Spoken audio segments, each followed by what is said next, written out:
আমি লখিমপুৰত দেখিছোঁ বা লক্ষীপুৰত দেখিছোঁ যে এইবিলাক ঘটনা য'ত হৈছে তাৰ কাষত যিখিনি মানুহ আছে তেওঁলোকে হয় ট্ৰাইবেল বেল্ট এণ্ড ব্লকত আছে নহলে ভিজিআৰ পিজিআৰত আছে তেওঁলোকে নিজৰ থকাটোৱে অনৈতিক তেওঁলোকে আইনমতে ভিজিআৰ পিজিআৰৰ মাটি দখল কৰি থাকিব নোৱাৰে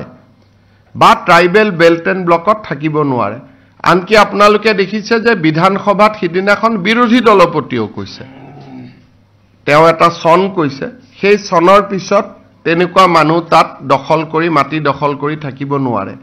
গতিকে মই গোটেই কেইজন উপায়ুক্তক এইটো নিৰ্দেশ দিছো যে ভিজিআৰ পিজিআৰত এটা সম্পূৰ্ণ আমি সাৰ্ভে কৰিব লাগে যিমান মানুহ জুন তিনিটা প্ৰজন্ম অসমত নাই যোনে আইনমতে অসমীয়া মানুহ যোনে আইনমতে মাটিৰ বসুন্ধৰা মতে মাটি পাব যোগ্য তেওঁলোকক বাদ দি যিসকলে ভিজিআৰ পিজিআৰত বহি আছে আৰু যোন আমাৰ থলুৱা অসমীয়া মানুহ নহয় খিলঞ্জীয়া জনজাতি মানুহ নহয় খিলঞ্জীয়া ওবিসি নহয় এসটি নহয় শিডুল কাষ্ট নহয় বা আমাৰ থলুৱা অসমীয়া নহয় তিনিটা প্ৰজন্মৰ মই গোটেই অসমৰ ভিজিআৰ পিজিআৰ আৰু ট্ৰাইবেল বেল্ট এণ্ড ব্লকত বিশেষকৈ সেনসিটিভ জাগাত সংবেদনশীল জাগাত বহি থকা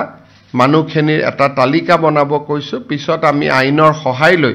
আমি যি ধৰণে আইনী ব্যৱস্থা ল'ব লাগে আমি ল'ব আমি লখিমপুৰত দেখিছোঁ বা লক্ষীপুৰত দেখিছোঁ যে এইবিলাক ঘটনা য'ত হৈছে তাৰ কাষত যিখিনি মানুহ আছে তেওঁলোকে হয় ট্ৰাইবেল বেল্ট এণ্ড ব্লকত আছে নহলে ভিজিআৰ পিজিআৰত আছে তেওঁলোকে নিজৰ থকাটোৱে অনৈতিক তেওঁলোকে আইনমতে ভিজিআৰ পিজিআৰৰ মাটি দখল কৰি থাকিব নোৱাৰে বা ট্ৰাইবেল বেল্ট এণ্ড ব্লকত থাকিব নোৱাৰে আনকি আপোনালোকে দেখিছে যে বিধানসভাত সিদিনাখন বিৰোধী দলপতিও কৈছে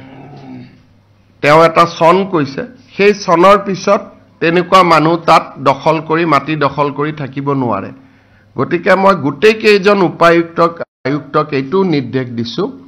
যে ভিজিআৰ পিজিআৰত এটা সম্পূৰ্ণ আমি সাৰ্ভে কৰিব লাগে যিমান মানুহ জুন তিনিটা প্ৰজন্ম অসমত নাই যোনে আইনমতে অসমীয়া মানুহ যোনে আইনমতে মাটিৰ বসুন্ধৰা মতে মাটি পাব যোগ্য তেওঁলোকক বাদ দি যিসকলে ভিজিআৰ পিজিআৰত বহি আছে আৰু যোন আমাৰ থলুৱা অসমীয়া মানুহ নহয় খিলঞ্জীয়া জনজাতি মানুহ নহয় খিলঞ্জীয়া ওবিসি নহয় এসটি নহয় শিডুল কাষ্ট নহয় বা আমাৰ থলুৱা অসমীয়া নহয় তিনিটা প্ৰজন্মৰ মই গোটেই অসমৰ ভিজিআৰ পিজিআৰ আৰু ট্ৰাইবেল বেল্ট এণ্ড ব্লকত বিশেষকৈ সেনসিটিভ জাগাত সংবেদনশীল জাগাত বহি থকা মানুহখিনিৰ এটা তালিকা বনাব কৈছো পিছত আমি আইনৰ সহায় লৈ